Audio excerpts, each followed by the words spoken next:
Hi everyone and welcome to Chris Mars Music. Today I'm extremely excited to tell you that I have an exclusive interview with 80s iconic frontman Sal Solo from the band Classix Nouveaux. They have a brilliant brand new album called Battle Cry, and Sal discusses everything to do with this album track by track and how it was recorded. We talk about how he got into music in the early days, how we both ended up with the same singing teacher, along with so many great stories during the course of this 3-part special. Especially if you're a fan of Classix Nouveaux, then sit back and enjoy this in-depth, revealing interview and hope you enjoy it as much as we did recording it. Sal Solo, take one. Got this in 1986 when I was with a flock of seagulls. Yeah, that's so professional, Chris. I'm really impressed. Nobody else has done that with me. Yeah. It's just for my own benefit so I can get the cue right. Excellent. Well, here we are. Nice to meet you. It's a pleasure, Chris. We watched your chat with Gary the other day, and we were suitably impressed. You did a good job. I did my best. Yeah, he managed to get through it. Well, I saw a thing. My friend Nick Beggs, who people know from Kajagoogoo, but is a session guy now, playing with Howard Jones. Yeah, I know Nick. So he was on tour recently with Boy George in Culture Club, actually, here in America. And I noticed that George went and did an interview with Bill Maher. I don't know if you know who Bill Maher is. He's really more of a kind of political commentator over here. But anyway, because it was George, I thought I'll give it a watch. And he didn't really let George get a word in. It was kind of like he had George sitting there and he just talked, and poor George was, trying to interrupt and say something. So that's the difference often between a British interviewer and an American, because I sometimes tell the story. The very first really professional interview I did way back when was with the BBC World Service. So I had to go to Broadcasting House and take it up. And it was somebody really kind of well-known, like at the time, Jane Walmsley or some name like this, serious interview. She asked me one question. I spoke for 20 minutes, and that was the end of the interview. So as I was coming down, I said, wow, she was really professional, Over here in America, as I live in Florida, nearly all of them want to be celebrities. So they'll talk and talk and talk. They'll give their opinion on something. And then if you're lucky, they might turn around and say, so what do you think about that? So it's all about them. When I was still back in England many years ago, I was on the radio a few times on different stations. I had shows. And so I learned that the point of an interviewer is really to get the guest talking. That's the point of the interview, isn't it? The guest. Yeah. Well, think Parkinson. I mean, he was just excellent. Good point. And you hardly ever heard him speak because he was just so good at letting people speak, which is exactly what I'm going to do with you right now. Well, you got me thinking there. I also watched one of yours with Ricky Wilde. Yeah. There was a couple of reasons that was of interest to me, because both of us are from Hertfordshire, first of all. Right. And so I used to go to school near where they come from. And I think they sort of built a studio there. And the other thing was, I noticed there was a Wasp synthesizer involved. That was amazing, wasn't it? Yeah. That Wasp. So I was among the first to ever buy that thing, because as soon as I saw you could actually get a synthesizer that you don't have to plug into the wall, my mind was off going about all the things I could do walking around the stage playing the synthesizer, which I went on to do.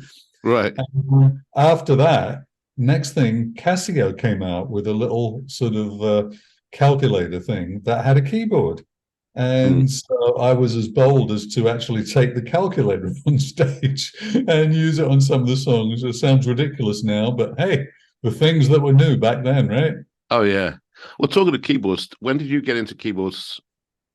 When was it? Well, what time? What sort of year was it when you discovered your love of synthesizers? It was probably around the beginning of Classix, because we started at the end of '79, and it was really just a guitar band coming out of punk, but we had wider inspiration. So we didn't have a keyboard player in the band, so I figured I'd better start doing it. Yeah. And so I had on the stage by the drum kit one of those big keyboard vocoders that we use for certain strings and stuff like that, and then started supplementing that with, as I mentioned, the portable synths Mm. And one of the things I find funny now is I know some young guys who like to make EDM, dance music, or whatever you want to call it. And so, of course, all they do is press a button to get their sound, whereas we had to know how you had to Yeah. form the sound and the oscillators and the white noise and all that kind of thing. And then, of course, you had the amazing revolutionary presets. Well, I mean, we on, used like for to, example, on Juno 60s, which is what the first keyboard I had actually was the Juno 60, which had the presets as opposed to the, I think the 106 didn't have presets. yeah, I think we used to use a Prophet 5. Right. And so that would basically, I don't think they were actually presets, but it would record kind of about Mm. 10 settings. Yeah. So before we had a show somewhere, I would have a floppy disk. Remember them? My Yeah. goodness. Oh, yeah. I, That's the prehistoric age, isn't it? Floppy I disk. had lots upstairs in the attic, so I had to throw them out last year when I had the attic insulated. I had about 500 of them up there. Oh, yeah, yeah. I can remember like arriving in Malta for a concert by the sea and going Mm, straight to the Prophet 5 to start programming the sounds in. right. And so that's how we had to do things in those days, wasn't Yeah, absolutely. Well, I had it? my Atari 1040 upstairs as well, which was destined for the scrap heap after a while because I wasn't using it. But Right, yeah, that was yeah, yeah, yeah. That was the beginning of like sequencing recording, wasn't it? Because it was, yeah. I started using Cubase back in London, Right. and again, you had to have the Atari, and so things have moved on a long way since then, haven't they? They have. What was your first recording console that you had? Well, Or tape machine, should I say? Was it a four well, track? I thought you meant the studio actually, because I was recently reminiscing with one of my friends from another 80s band, and I said the first professional studio I was in was Utopia. I And recorded in Utopia. yeah, that was that I St. don't John's know. Wood. Was it in St. John's Wood? I thought it was in Covent Garden, but you might be right Utopia, because yeah. There was a guy called I've been George for Saunders quite a there. long time. But But mm, when you go in a professional studio for the first time, especially back in those days, there was like a whole magic about it, wasn't there? You know, yeah, everything was huge and expensive. They had special designers doing the backgrounds, all the different booths and all that. It had yeah. a particular smell. My friend from Redbox, he said it smelled of stale beer and cigarettes, but I don't remember that. I remember there was an equipment smell. Or maybe it was from all the soundboarding and whatever stuff they used to put up. I don't know, but there was people that made a fortune from designing those studios, weren't there? Yeah. Oh, Utopia was a great studio because I recorded that because my songwriting partner was Russell Bell from Tubeway Army for many, many years. In fact, we wrote so many songs in this room in here because this was the flat I used to live with my brother, and then I bought it off him years ago. But this was my bedroom when we first moved in. It's now my We studio. better make it into a museum now. Then I Oh, think. I know, yeah. There'll be a blue plaque on the wall. So Russell and I were recording in Utopia. We were there for a week or two and recording our original songs. But talking of keyboards, in fact, Russell had an old Mini Moog, original one with the wooden sides. He kept up Yeah, in my yeah. attic for a while, and I Yes. think that was one of the originals that he used for the old Gary Newman tracks, for the early Right. ones Yeah. that Gary Yeah, used. I saw online that Gary Newman's doing an acoustic tour now, so that's really interesting, That'd be isn't very interesting. Yeah. it? You take away everything that made us sound, and then you see what's left. Well, that might be quite interesting, actually. Just get an orchestra involved. Actually, yeah, somebody asked me that the other day. They said, "Well, now you're back. Everybody does an orchestra album and then an unplugged tour. So what are you going to do?" Yeah, I don't think I'm going to do any of those, but anyway, that's another story. No, Utopia, I was in a lot of times because yeah. we actually did some recording with Classix in there as well at one Mm. point. I think we recorded one of our singles from the second album in there. That was probably the last time I was there, I should think. Well, the album, I've been listening, I had a good listen to your new excellent album, and I made quite a few notes here. All right, let's go. And I want to go through them with you. Seeing as it's coming out on the 14th of November, I believe. No, the 14th is the listen party. Oh, that's So right. for people who signed up, or if you're not signed up, you can go to Bandcamp and sign up for that. Yeah. So that's the world's first opportunity to hear the whole thing, and that's a Tuesday, so it comes out on the Friday, November 17th. Well, I must say, it is a fantastic album. It really, really is. I'm not just saying that. I really genuinely like it, and it's there are some great sections in all the songs. Um, it's it's definitely a Classix Nouveaux signature. The DNA is running straight through it, and it's just a brilliant album. It really is good. It really, really is good. From the first track, "Fix Your Eyes Up." I mean, that's a classics track. I'd say it's. Well, we always say we wish we'd have written that 40 years ago because it would have done well in the charts back then. Yeah, well, maybe it'll do well in the charts now. No, but it's a really, really good track. When did you actually start writing these songs? What inspired you to restart and get the whole classics thing going again? Well, it's really this new phenomenon that exists of aged rock and rollers. Yeah. Because something I guess we would never anticipated back in the day, nobody would, is that when people are 50 or 60, they're still into their rock and roll. Yeah. I mean, you think back, people, our parents' generation or anybody that we knew was kind of over 30, really, we thought was old, and they probably, more or less stopped living and enjoying things.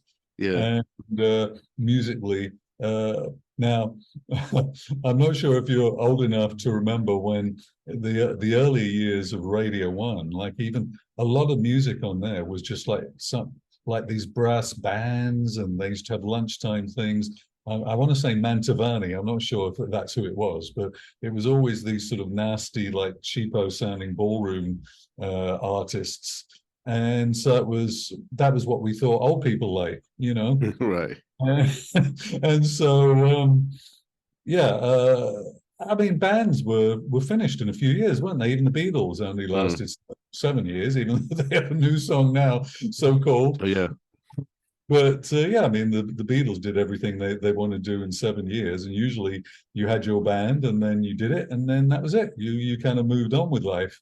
And so that was what we thought would happen, and indeed did happen for 30 years or so. But because everybody's online these days, I suppose maybe we have to blame Steve Jobs really for that. Yeah, probably. So now that everybody lives on the internet, everybody can give their opinions online. That's the first thing.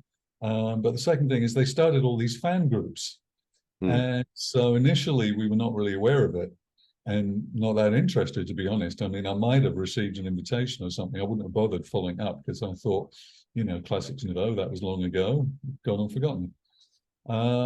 But eventually they started, there's more members, they're posting more and more. And we would see that they've got things like tickets from old concerts in Leeds or in Hammersmith or whatever, if they can get hold of flyers, every kind of memorabilia. They were even posting the dates of our record releases. And it was like, how do they know that? We don't know that.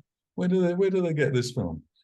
So after a couple of years of this, we started to feel a sort of sense of responsibility. It was like, this really matters to people. This thing that we did is important to people's lives even today. Yeah. Well, it's memories. You've created memories for people, and listening back to your music, they get stimulated. It's the same with any music, really, isn't it? It's such an important part of people's lives, and obviously yeah. I think we've always known that pop music, rock music, whatever you want to call it, is really the soundtrack of our lives as teenagers. Absolutely. What we didn't know before was that you just never let go of that. Yeah. And so the fact that out today we've got somebody I read somewhere, I'm probably online the other day, it said all the bands from the 80s are back. It's like the 80s have returned, but it's not just the 80s, because you've got the 70s and the 60s as well. And so it kind of almost seems like anybody who's ever made music or had any success is now doing it again for their particular fans. I saw an interview the other day with Cliff Richard. It was Piers Morgan. Piers Morgan was interviewing Cliff Richard. It must have been old because it said he was 80, and I guess he's about 83 or 84 now. But it was so interesting because he had a studio full of fans, and I'm thinking, well, how old can they be? Like, I guess all these old people who have followed Cliff Richard since he was a boy are still into it now. So anyway, we decided as a little sort of thank you to the fans to do a kind of musical birthday card, really, because they're always posting these release dates. So May seems to be in a time when a lot of our records were released for some reason. So we said one year, okay, May, we'll do a song. And it was a little challenging because two of us live in America. One lives in London, one lives in Ireland. But at the same time, with the internet, obviously, it's easy enough to exchange files these days. So we revisited one of the songs from our first album, Inside Outside, and did a sort of attempt at a modern version. And that was that, we thought. But the fans immediately, they started saying new material. So this was scary because we'd never really thought about doing anything, any classics in the 21st century. And so, first of all, the thought pattern was, well, we can't recreate what we were doing back then. We can't get into that mindset any more than you can get into your clothes from when you were 20 years old, you know? Mm-hmm. And so, what are we going to do? Has anybody got any songs lying around left from back in the day? And we didn't. So, that was the struggle for a few weeks. And then suddenly, one day I got the idea we don't really have to be like we were back then. How would we be today? If we were a band together today, what would we sound like? What kind of music would we want to make? And so that was very liberating. And so from that moment, then I got the inspiration to start writing a load of songs, enough for an album, really. And that was the start. Did you have some ideas before you actually sat down to write? Did you have ideas in your mind that were just hanging around over the years that you decided to actually physically get out of your head and onto the computer? Or well, once or twice over the years, if I had a moment when I really wasn't doing anything, which is rare, but you know, over so many years, there's been the odd moment. And so with all the increased technology, sometimes I would think, you know, if we did a Classix Nouveaux song now, how would we be able to make it sound with what was not available back then? So I've done a few little things like that, but um, I hadn't really thought about writing new songs for Classix Nouveaux. It didn't seem like there was any point really, and I just didn't have that mindset. So when we came to this new set of songs, it was quite interesting because then you're thinking about who the musicians are that are actually make this thing happen. So it's very different when you start, for instance, BP, our drummer, he used to be in X-Ray Specs. He was a very powerful drummer. Anybody that ever saw us live would have known he was really extraordinary. You know, I mean, he was so loud. My goodness, he used to have two huge speakers by either ear rather than wear headphones. But that didn't quite come across on the recordings, partly, I think, because the style of music back then was very robotic, very controlled anyway, very produced. And partly, we didn't really know how to capture that because I think it's hard. We started talking about Utopia and other studios. Well, Utopia must have cost an arm and a leg back then. And so because studio time was so very expensive, you were very careful about what you did in the studio. You couldn't really waste it because you'd be wasting hundreds of pounds, you know, if you just didn't record something in an hour. But now, of course, we've got the technology to capture anything you can imagine, pretty much. And so that was one of the starting points, was getting the really powerful drum sounds. Gary with the guitars, partly he was very restrained back in the day because it was the time of synths and not really guitars. So we didn't do guitar solos and all that. And also in the interim, of course, he's become very accomplished. He's done courses on classical and on funk guitar. He's a teacher, not only guitar, but also bass and drums. And so it was really quite exciting to imagine an unlimited palette for this new venture. Right. Well, Your album, I must say, there are so many sort of colourful tracks on there. I don't really know how else to describe it. There are so many amazing textures of sound and energy. Is that how you expected it to come out? Well, I think Or, definitely the energy is a good starting yeah. point Mm, because, for instance, the album is called Battle Cry mm. because the title song Battle Cry, it says, while we're yet live and breathing, this is our battle cry. Some people interviewing me have thought it's about war and violence, but say not at all. It's about the idea, here we are coming back as old men, but we're not ready to die yet. You know, we're not going to lie down and pass out. Rather, we're back with a vengeance. That's really what that's saying.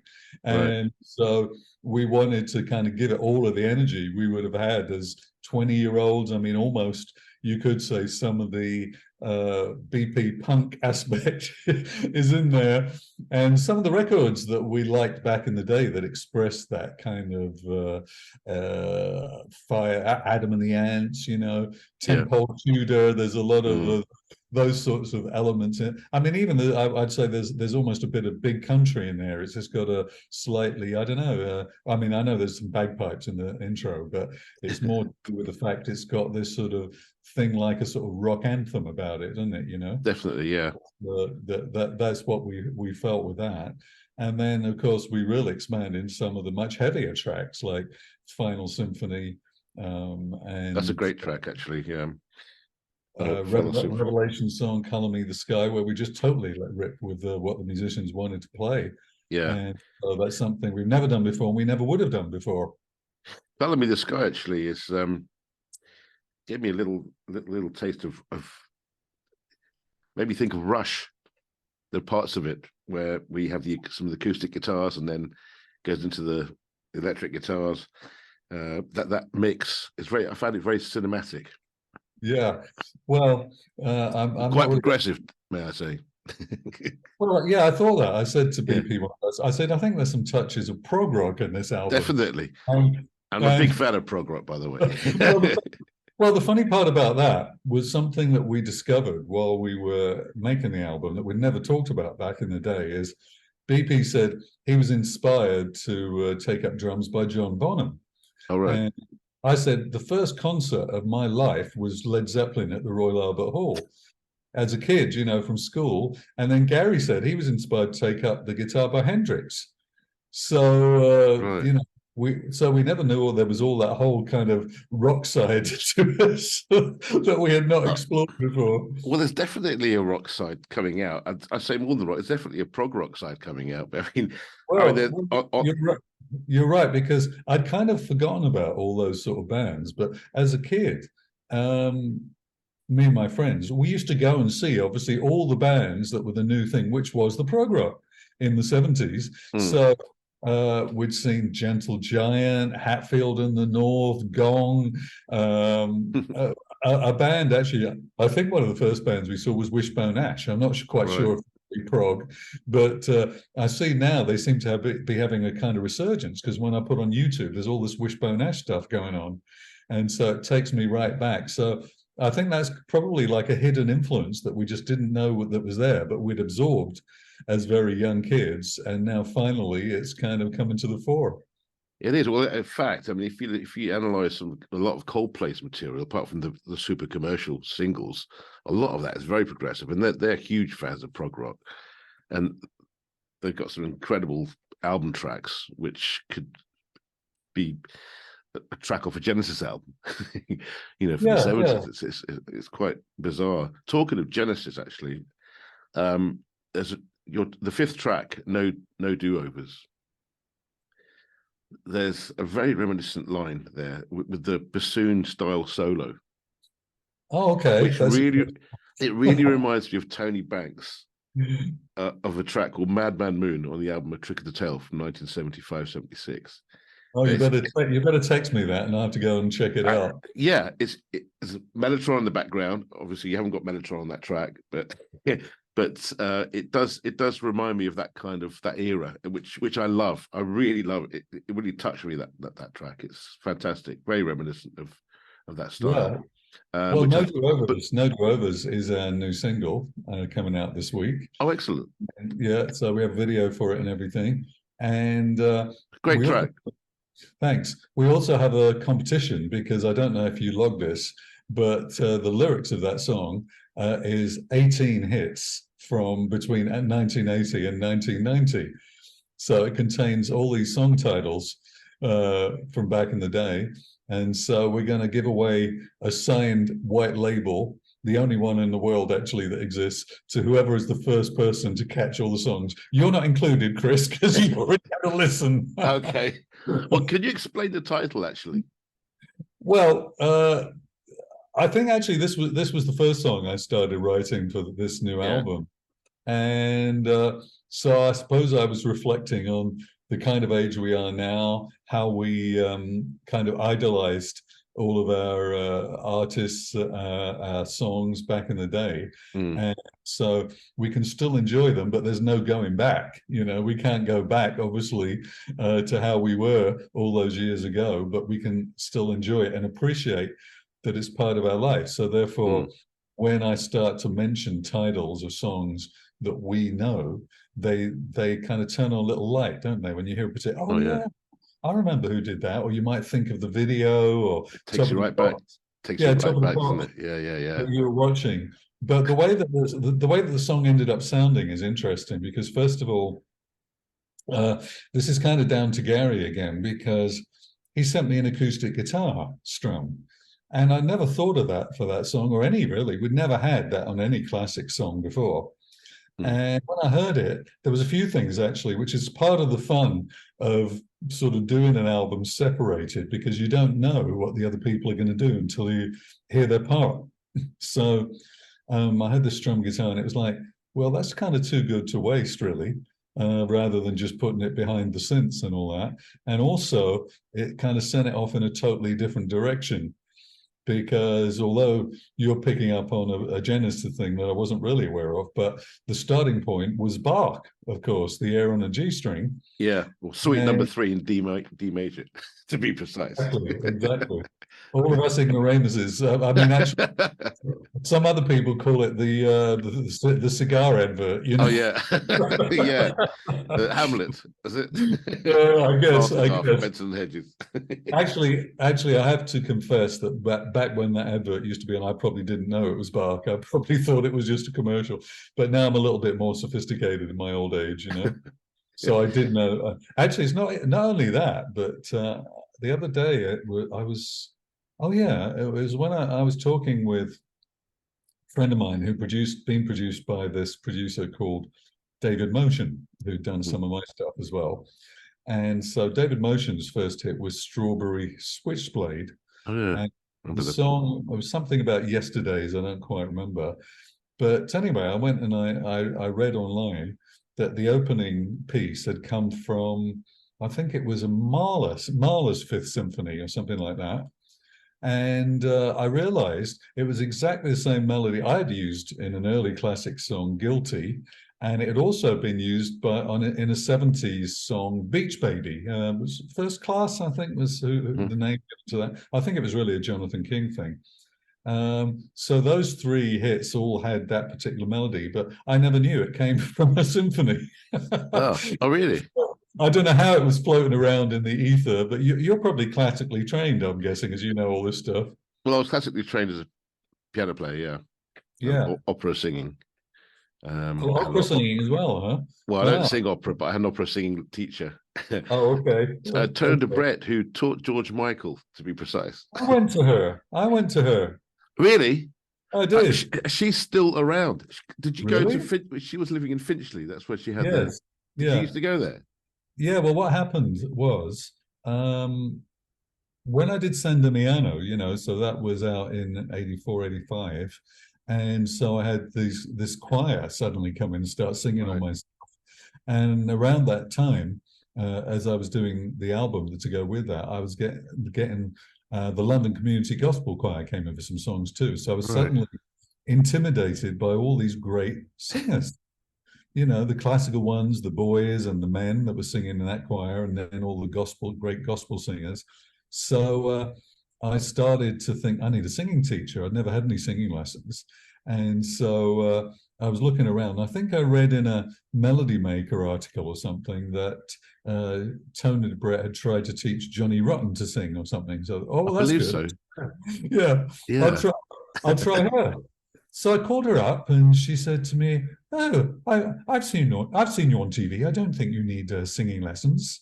And so I said, "Well, I think I do."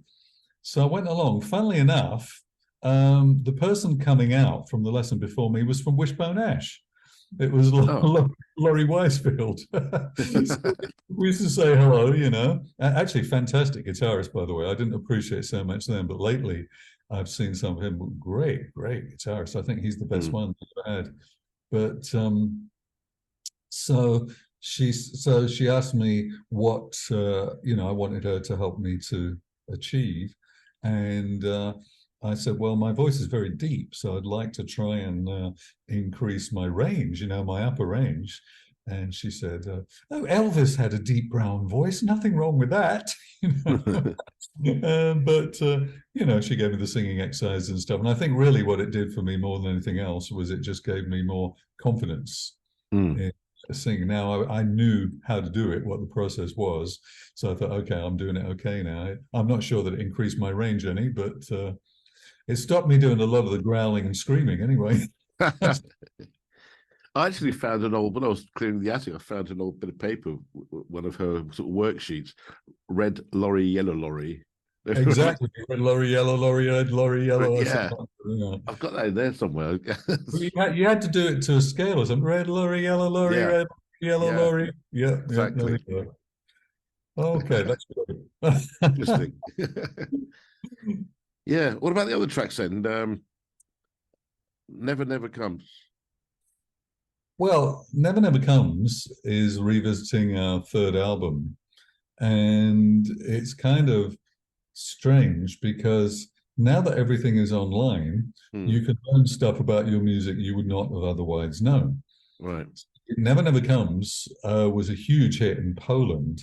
So any Polish person who's about the right age, if you say Classix Nouveaux, they'll say to you, Never Never Comes. In England, what happened was the budget on our third album, a studio budget, got completely blown by our American producer, Alex Atkin. So when it was done, EMI decided to not spend any money on promotion. They used the promotional budget to pay the studio. So it's kind of thrown out as a single with nobody ever really knowing. But now, recently, I looked on Spotify and it has 1.7 million plays. And that's way ahead of any of our other songs. People assume our well-known hits would be the popular ones, but they're not. This song is way ahead of anything else. And young people like it. I know young people in Florida, like in their 20s, and they've gone and they've explored Classix Nouveaux, and they come to me singing Never Never Comes. My nephew in Welling Garden City, who wasn't born when that song was out, sends me a message of him singing Never Never Comes. So it's completely curious. Like, this is a song that's got a whole life of its own, way beyond what anything we would have even imagined. So when we went to try and revisit some of the old classic songs, this one did kind of take on a new lease of life and sounded like a new song. And so the guys in the band really wanted to include it. And so that was that. But funnily enough, that's not finished yet either, because first of all, on the album, if we revisited something old, we wanted to do something different to it, significantly different, so that people wouldn't think, we're just taking the easy route. But I was recently talking to some Polish, radio DJs, and one of them said to me, "It's too modern. I don't like that new version. I like the old version. This is for young people." Really? So it got me thinking, okay, well, we could do a few different versions of that, because we could do a version that's kind of more similar to the original for people like the Polish folks that are very attached to that. But then one of Gary's friends was saying we should have a dance mix of that. So right now we've got a couple of people doing extended dance mixes. So we're waiting to see how that turns out. That'll be very interesting. Yeah, yeah. I noticed an Oriental touch to it. Yeah. Was Well, that the way that intentional? well, the way that came about was back in the day, Classix used to tour all around the world, Mm. and especially in very obscure places. We go to Thailand, we went to India, and everywhere that we would go, I was very fascinated with what the local music might be like. Mm. So I'd buy records of the indigenous music, and then I'd be listening to that for a while and thinking if there was anything real interesting. Plus, it was around the time when Peter Gabriel started experimenting with world music and the Fairlight and everything, and Yeah. I liked all of that. So already by the time of our third album, which Never Never Comes came from, we really had those Eastern influences were in there. We started to use the Eastern percussion. First of all, actually, we brought in Dinesh. I don't know if you've ever come across him. He's the absolute best Indian percussionist in England. And so we were going to have him just play tablas on Never Never Comes because we thought it goes with the vibe of the song. And when he'd done that, he said, "Can I hear some of the other songs?" And he ended up playing on everything on the album, not just tablas, but he had all these other funny little clay pots and different things that he played. He even had like a tiny little tambourine thing that he put up to the mic, and he'd bend the skin as he was banging it, and it made an amazing sound. Was it a talking drum? No, it wasn't a talking drum. It was really like a very small tambourine. But Oh, of you have course, yeah, to talking drum's longer, isn't it? Yeah. Yeah, you have to have it close to the mic because it wouldn't make a lot of sound on its own. But if it's close to the mic and you tap it and bend the skin, it makes amazing sounds. Right. Uh, so that was really the origins of that. First of all, it was the influence of playing around the world, Right. and secondly, with the kind of instruments we started to use at that point.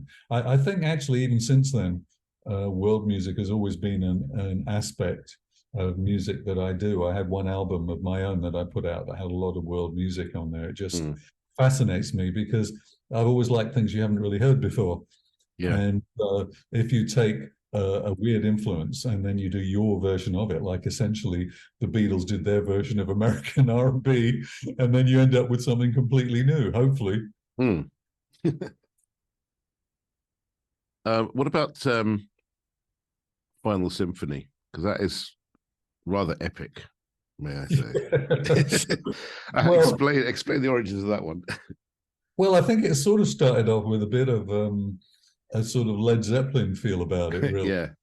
That see, to me, uh, when I'm wondering what you call it. I suppose you call it classic rock now. Like at the time, we thought I think they called it underground. Actually, yeah, I remember when I was a kid. I've got a much older sister in Canada, and she came over and bought me a Jimi Hendrix American album.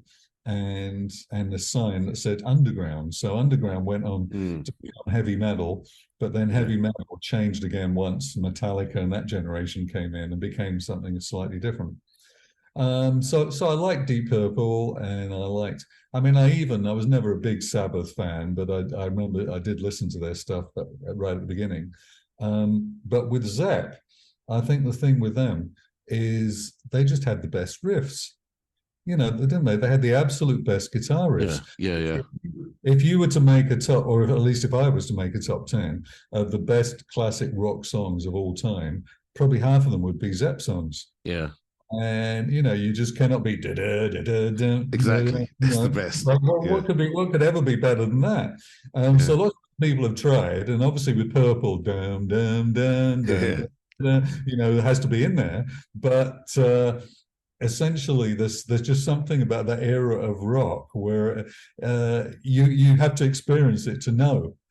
And as we've been through the era where synthesizers ruled, of course, in the 80s, synthesizers and drum boxes, but still before and after, I have to say there's just nothing like a heavy guitar and hard drums. Mm. And pretty much the youth of the world, ever since those early bands, I guess, have known. It just communicates something, an energy to you. Funny you So should mention that because the new Rolling Stones album is absolute classic. It's just drums and guitar, old school rock and roll like you've never heard. just perfect. It's as if it came out in 1972. It's just the best album. If you get the chance to hear it, it's so good. Yeah, It's just so pure and absolutely. simple. Mm. Yeah. Well, of course, Satisfaction and You Yeah, Really Got Me. yeah, I especially like You Really Got Me because I just think that's amazing how that kind of started everything. You could probably add to that like Wild Thing more really when Hendrix did it than when the Trucks did it. yeah. But you know, those early 60s kind of riffs are real interesting because they didn't really have the heavy guitars back then, No, but it was the start of those sort of rock riffs. So to your question about Final Symphony, that was yeah. really the start of it. Was let's try and do a classic rock riff and give it all the you know, the oomph that we possibly can with the guitar and the drums, and everything followed from there. But in the lyrics, there's a kind of reflection. Somebody said to me, "It's funny that you call it Final Symphony, and there's no orchestra in there. It's all guitar, and drums, and synth." And it's because reflecting back to our earlier years, I mean, I was a terrible egomaniac. You know, I mean, Gary referred to this a little bit when you were interviewing him. BP said to me, "You know, do you hear what Gary said?" I said, "Well, he's right." You know, that was the fact. When we're in our 20s, you know, we're terrible egotists, and everybody kind of wants to push themselves to the front and push everybody back. Mm. But now at this stage of life, it doesn't matter anymore. We don't have that desire. Yeah, And so in the Final Symphony, I'm kind of reflecting on the fact that you know, an orchestra only shines when all the different parts do their bit, mm. right? You know, I mean, if you're lucky, you could get a solo violin or a solo oboe or something which can sound nice on its own. But when everything comes in, then it sounds amazing. And Yeah, so allowing everybody to shine, you know, to have their moments. And that's very much what we did on this song and this album. And it's the better for it, isn't it? You know? definitely. I It's, mean, the instruments throughout all the tracks are very, very well crafted. They do have their place, and they are, yeah, really, really good. well, some of the parts, like, you know, you asked about no do-overs and the Mm. guitar and the wind instrument. And sometimes I would hear a part and it really was, um, I thought that's just too good to not let the public hear. And Yeah, that's what, like with Color Me the Sky, you said it's very prog. The reason it ended up very prog was I kept hearing guitar things on there. I thought this is good. This deserves to be featured. So it started off as a regular 3 minute type, you know, pop rock song. mm. And then first of all, he played that nylon string acoustic, Yeah. which was something we'd never had before. So you got the classical guitar. And actually, I can see what you mean with, because I'm thinking Steve Howe now. When he used to A little have bit, the, yes. he used to have these special things that like circled around the different guitars, like he could play in one We'd have an song. acoustic guitar on a stand, and then you fix a Exactly, guitar string. exactly. You know, I was thinking if we ever had to do this live, Gary would probably have to get one of those. Yeah, Um, and then later on in the song, when there's this heavy riff, and to me it was sort of reminiscent a little bit of kind of like ELO or a Bachman Turner Overdrive. yeah. You know, this kind of captures what's great about classic rock and roll. And then BP says to me, "We should have an orchestra in this." And I was, oh my goodness. I like, oh no, I know how much work that's going to be.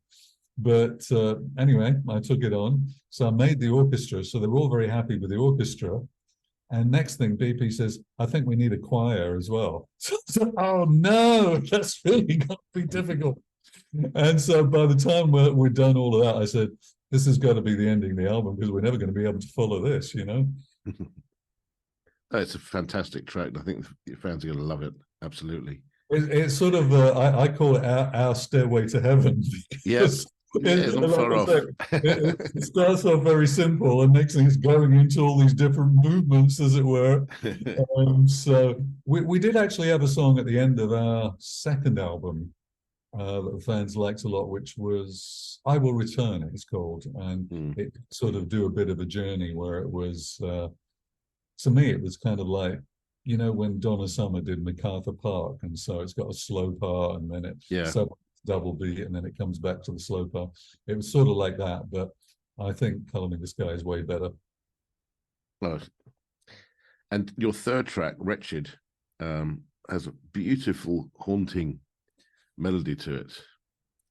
Yeah, well, Wretched, musically, when it started off, I was really thinking in terms of kind of like OMD, in the early Yeah, days when they do the more melodic songs. yeah.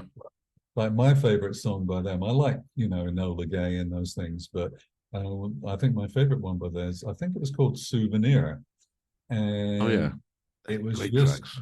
yeah, it was just because a lot of times with classics, people want to, when they're doing interviews, they want to talk to us about the so-called new romantic thing and the Blitz Club and all of that, because that was our era.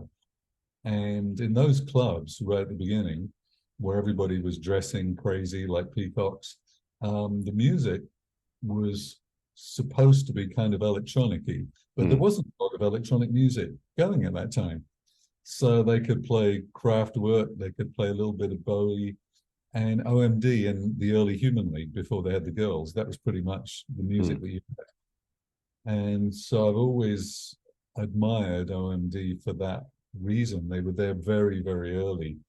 And the bands that just didn't have guitar and drums, they only had synths and boxes, that was them. It was Human League and it was OMD before anybody else.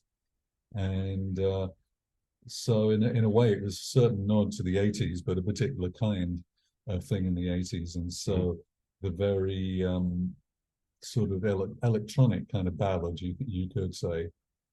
And in the lyrics, there's another kind of reflection about when we look back at all the mistakes we made, and now we're older, we should be wiser, but we're still making all the same mistakes, aren't we?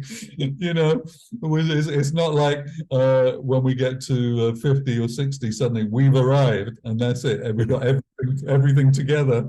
And so that's kind of what Wretched is. It's this sort of moody moment of, I mean, I wouldn't like to exactly call it sad. BP says it's depressing. He likes it, but he says it's depressing. The lyrics and that. So no, it's not supposed to be depressing. It's just reflective. That's what it is. It's reflective. Yeah, no, it's a really lovely track. I like it very much indeed. The whole album is superb, and I've listened to it several times now, and I'm not bored of it at all, which is always a good Well, sign. well, we hope the fans when they first hear it, they just want to go back to the beginning and listen over again, and Yeah, make the journey no, because yeah, who was it I heard the other day talking about when we used to, with vinyl records as kids, and we'd carry it under our arm and we'd be really mm, proud that the yeah. new album that we just bought, and it was an event, wasn't it, with the artwork and everything to The do with sleeve and the little booklets inside, and yeah, exactly, yeah, looking at all the lyrics absolutely. and all the little details about who did what. I mean, Mm, fun enough, it's amusing that you asked me earlier about how I got into playing keyboards, because yeah, at some point, one of the fans online said something about there's no keyboard credits on this album. She says, there are no keyboards on this album. And I didn't really think to credit myself, because I credit myself with producing it. And so obviously the keyboards are just part of the production. And so they're not intended to be a feature. It's just the whole thing. There's a difference, I think, between like the guitar and the drums being played, those particular instruments, and just the sounds and different effects and things you do to create the whole production. And yeah, then we wanted to tie it all together. We were very much into the landscape idea. I mean, it's not a concept album in the sense of we didn't come up with one story and the whole album was about this one story, but it is a bit like the concept albums. Like you said, maybe it's kind of one of the prog aspects mm. that most of the songs run into one another, so that you don't kind of stop and start, okay, that song's over. Rather, we're moving, okay, to a different stage of the journey right now. I must And say, I think it flows very well from the first track to the last.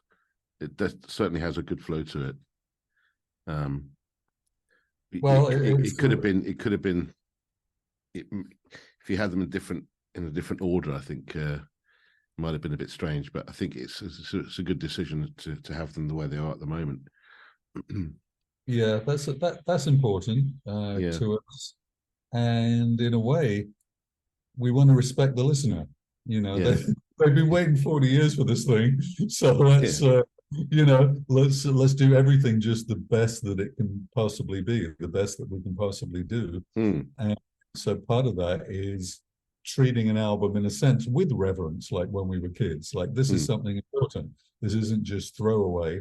I feel that probably if we had continued through the years and we kept making albums all the time and touring and doing all the band things, this album could not have been this good, because it would have been production line. Okay, another album comes along. This one, more, first of all, the fact that nobody expected it, mm, including us, that's kind of good. So it gave us the freedom to do whatever we wanted. yeah. Uh, we didn't, in a sense, have a reputation to upkeep, because our reputation has gone long ago. But also, in a way, I think when bands come back, and people have told me this, people have been interviewing me, said usually when bands come back, they're either trying to recapture what they had before, or they're just, they're not quite as good. I mean, people have said to me, well, we didn't have very high expectations for your new album, but now we hear it, we're surprised. Because in a way, we're not so much trying to recapture what we did before. We feel we didn't fulfill ourselves with what we did before. So now is the time when we're trying to realize what we always wanted to do. Mm. I was listening to a lot of your earlier stuff quite recently to try and familiarize myself with what you were doing, because I never really listened to your material around the time that I was touring. I don't blame you. Don't blame me at all. Not because I didn't like it. It didn't really, it wasn't, I dived deep into the progressive rock era and kind of stayed there. Mind you, at that time, there was not that much progressive rock. I mean, Marillion, when they came along, they were kind of like the first of a new wave of that, weren't they? Yeah, but I mean, I was deep into Genesis at the time. Are you still listening to the old stuff? Yeah, but I was studying Tony Banks's style and learning Rick Wakeman and stuff like this. So it was that's where I came from musically, and then I diversified quite rapidly throughout the 80s, obviously joining the Flock of What a Seagulls. gent. Rick Wakeman, what a gent. I interviewed him once for one of my Oh, really? We had such fun. I love him. Well, I toured with Damien Wilson, who was his lead singer for several years. And he dropped me right into it back in 2009. He phoned me up and he said, Damien phoned me up and said, Chris, I'm going to be doing a tour. And our keyboard players just pulled out. And seeing as you're familiar with Rick's album, The Myths and Legends of King Arthur and the Knights of the Round Table, do you fancy giving it a go? I said, how long have I got? And he said, you got 2 weeks to let me know. You got 2 days to let me know, and then we start rehearsing in 2 weeks. We had 3 rehearsals, and I knew the album. I knew a lot of those tracks, a lot of the solos and the organs and all that stuff. So I managed to wing it. But like 27 prog rock tracks, which are just all over the place, and I thought, oh my god, I'll go for it. But it was tough. It was tough, but it was. Well, it's funny you mentioned the King Arthur thing. I don't know if you know the story, but Rick Wakeman told me that he was in hospital, wasn't he? Well, he didn't mention that, but he told me that so he had this album, and he wanted to do it in Wembley, and they said to him, "Well, we've got an ice show that week, so yes. he said, we'll do it on ice then." Yeah, and he bankrolled it as well, didn't he? That was so funny, so casual, these great moments in rock and roll history you heard about. And when you start to kind of hear the backstory and realize. Yeah. Kind of fickle, because another thing, at the time when I interviewed him, he had a book out called Say Yes, and he's got such funny stories in there. One of them was about how he ended up sleeping in his car, at some point, and you would never imagine that, big superstar, you think. And then there was another much older story, earlier story that I loved, where he said he used to, as a teenager, I guess, be in a band where they went and they played at some particular hall in Neaton or something every Saturday night. He said that back in those days, there was no electric piano, so the piano was always the other side of the hall to where the stage was. It was usually propped up by books or bricks or something. And he said their audience every Saturday night was a bunch of Down syndrome kids. So they played their songs, and the kids would whoop and holler and dance to their music. They felt really good. Then they got a better gig, So one time he went back on a Saturday night and they had the Salvation Army band, and the kids were still whooping and hollering and dancing just the same. So Rick Wakeman, he's got amazing stories. Like, he's so funny, lovely He guy. is. Yeah, I saw him about 3 years ago at Ronnie Scott's doing an acoustic show, and he was talking about, and he was working with David Bowie and all those classic tracks. He was playing those tracks and explaining the times that they met and yeah, going through a yeah. whole history. He's got amazing. He always says he only got paid 50 quid for each one of those. Yeah, probably, yeah. But no, yeah, it's interesting. You're kind of awakening me this sort of prog rock thing that I'd almost forgotten that I had in my past, because through the 80s it was very uncool to be into that kind of music. Yeah, They were the dinosaurs, right? yeah. Oh, although using the word dinosaurs is funny, because before prog rock, I was into the California rock, the hippie stuff. And so I used to like these hippie bands like Moles and Puppers. well, there was Country Joe and the Fish was one of them. There was one called Quicksilver Mess. I like Janis Joplin, Big Oh, yeah. Brother Holding Company. And so Country Joe and the Fish. I don't. Have you ever seen the Woodstock movie? I've seen some of it, actually, yeah.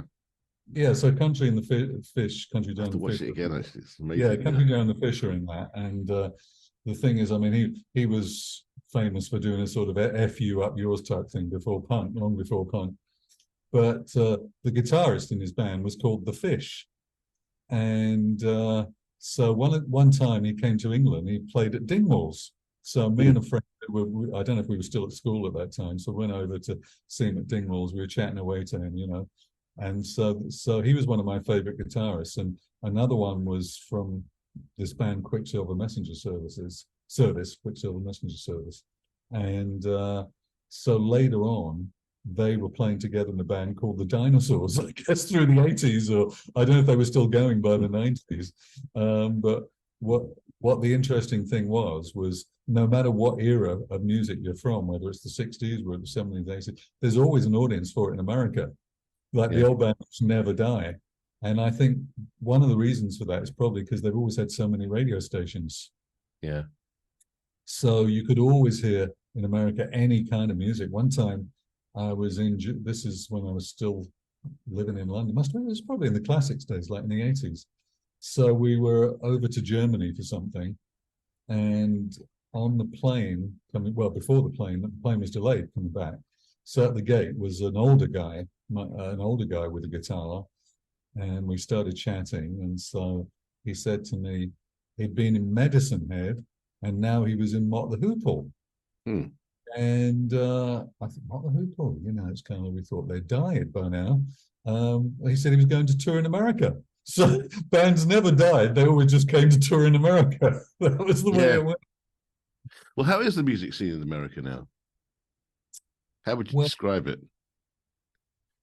well, I think it's the same in the sense that um, every era exists. Right. Because back in England, I don't know if it's changed now, but at our time, young people were always very kind of trend orientated. One time I drove a minibus of teenagers to the seaside, Clacton or somewhere, and I noticed in the minivan, all the music they were playing was within 6 months old. They didn't play anything that was a year old. And I know when we were going through our era, it was very much like that. We happened to be the new thing at one moment for the very early 80s. Hmm. And after a while, you're replaced with something else. But in America, that you don't get replaced, because partly they're all very much in awe. I mean, you've been touring here. They're very much in awe of anybody that's really had success at something. They're Yeah. respectful of. That's the first thing. I mean, not even just success. You could say anybody that has a skill that's well qualified for something, they tend to be respectful. Brits, I think, never were that respectful of anybody. So that's the first thing that's different. But there's another thing about America that most people from Britain would not really understand. It was only when I came to live here, I realized in Britain, pretty much everybody lives in cities. You've got 20% of the population more or less living in London.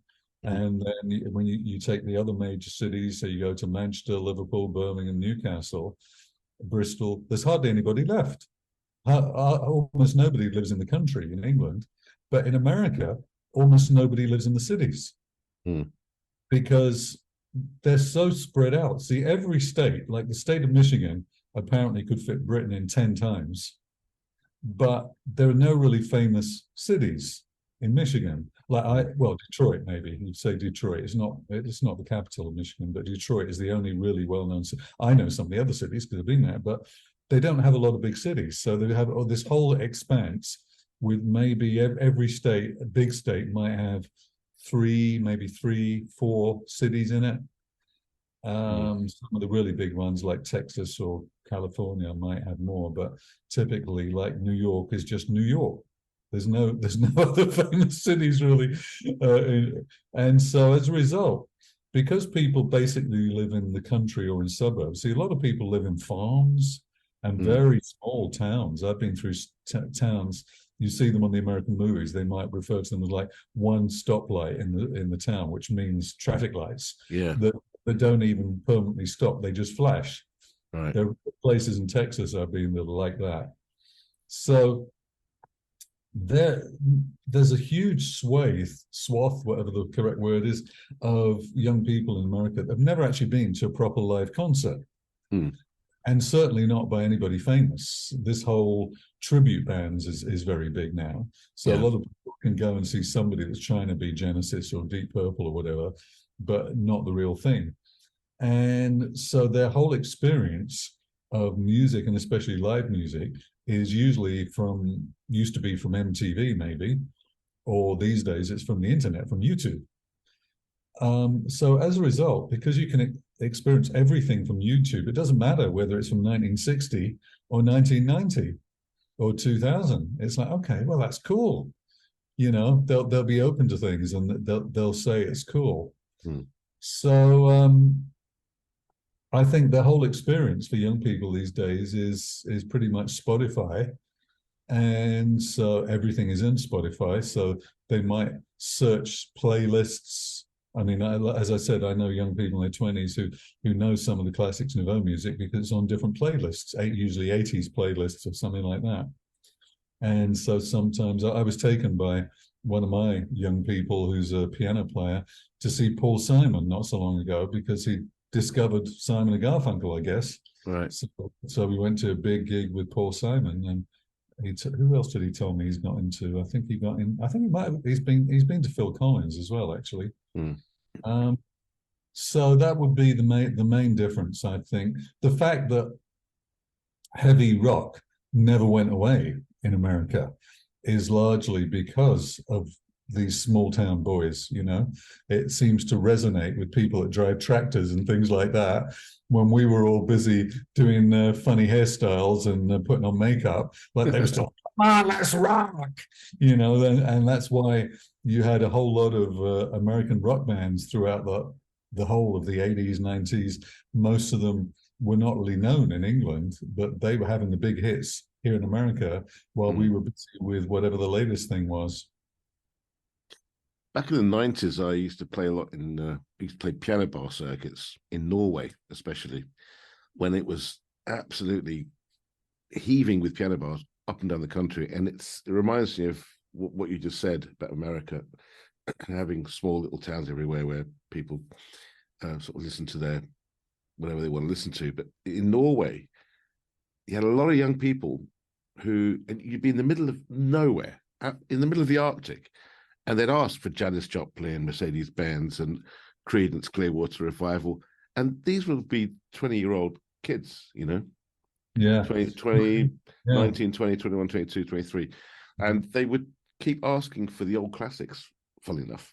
But that's because their parents used to listen to them, because it's quite, it's still a very sparse country. It's a huge country, Norway, in terms of length, and not a very large population considering the size of the country itself. So there's lots of little villages all over the place, and the piano bar was the place where they'd meet